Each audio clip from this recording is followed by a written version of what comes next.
Good morning, everybody, those in the room and those online, and I think there are more online than in the room today. We have the pleasure of having Commissioner Lahbib with us this morning to present the LGBTIQ plus Equality Strategy 2026-2030 that was discussed yesterday at the meeting of the College of Commissioners, and we have now the opportunity and pleasure of having Commissioner Lahbib with us presenting it. Commissioner. Thank you. Thank you very much. Should I push a button or is it already done? Thank you. I hope that you are much more behind the screen than in the room, and thank you for being here. Before I present the strategy, allow me to dedicate to someone special to me. And I will speak French. So for those who don't understand, please take the headset. Je voudrais dédier cette stratégie à Mustapha. Il aurait pu s'appeler Daniel, Claude ou Monique. C'était un garçon que j'ai connu quand j'avais une douzaine d'années. Il était à l'école avec nous et il avait tendance à passer beaucoup de temps avec nous, les filles, à écouter nos histoires, à nous conseiller, à danser avec nous, à rigoler. Il était devenu un peu notre confident. Et puis, à un moment donné, ça a déplu, ça a dérangé pour une raison ou une autre. On l'a retrouvé un jour dans un coin de la cour de récréation, le nez saignant, tuméfié. Il avait été battu parce qu'il dérangeait, parce qu'il n'était pas comme les autres. Alors je voudrais dédier cette stratégie à Mustapha, à Claude, à Monique, à Christine, à Jean, à Paul, à tous ceux qui peuvent s'identifier à ce petit garçon qui était différent, et à tous ceux qui ont manifesté à Pêche le week-end dernier, qui ont bravé l'interdiction, aux milliers de manifestants à Pêche, mais aux centaines de milliers de manifestants qui ont donné encore plus d'ampleur à la manifestation, à la Pride, qui est devenue même une marche des libertés à Budapest le 28 juin dernier. J'y étais, j'ai vu ce que la liberté d'expression, la liberté d'être ce qu'on est, qui on est, d'aimer qui on veut, était importante aux yeux de millions de personnes et ça a fait chaud au cœur. Alors en tant que commissaire à l'égalité, il me semblait important, et vient la raison du pourquoi, de présenter cette stratégie aujourd'hui, quelques mois avant la fin de l'actuelle stratégie qui va jusqu'en décembre 2025, parce que les temps sont à la régression, semble-t-il, à la remise en question d'acquis, ou selon ce que l'on croyait définitivement accepté, est finalement l'objet d'une régression inquiétante. Donc, nous pensons que l'Europe doit rester ce phare, cette lumière, cette sentinelle aussi, qui prévient et qui protège la liberté, qui protège l'égalité.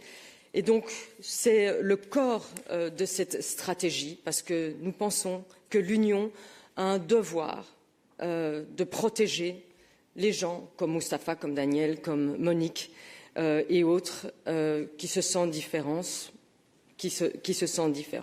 Alors, this new strategy is focusing on 3 areas, starting with protecting, followed by empowering and engaging.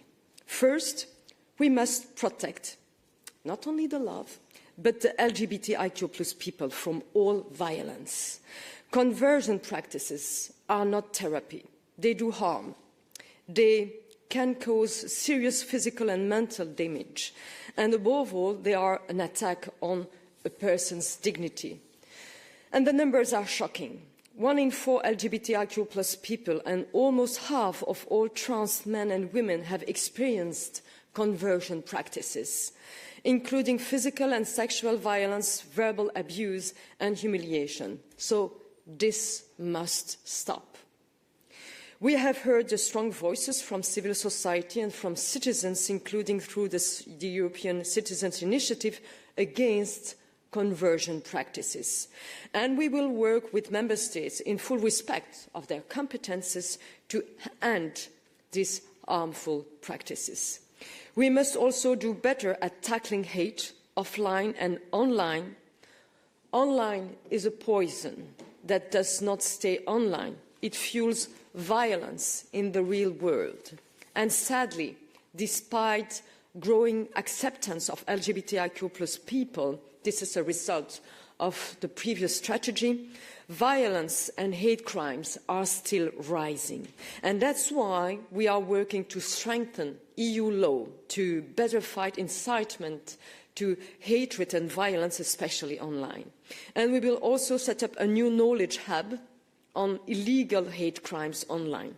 It will help put into action our 2025 Code of Conduct on Hate Speech Online, already signed by all major social platforms.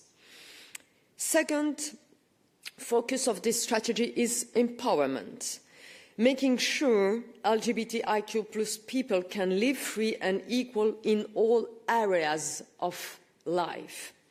Equal access to healthcare and social protection, equal access to education and equal access to housing, goods and services. And this is why the Equal Treatment Directive matters so much. The Commission has kept it on the table for further political discussion. And I want to be very clear, I'm personally committed to making progress on this.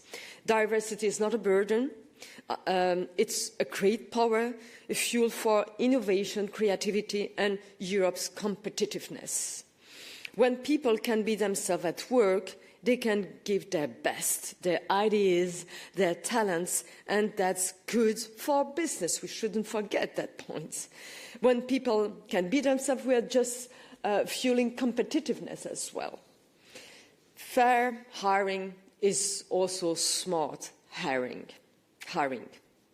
So the Commission will present guidance on diversity and inclusion policies, especially in hiring, working with EU platform diversity charters.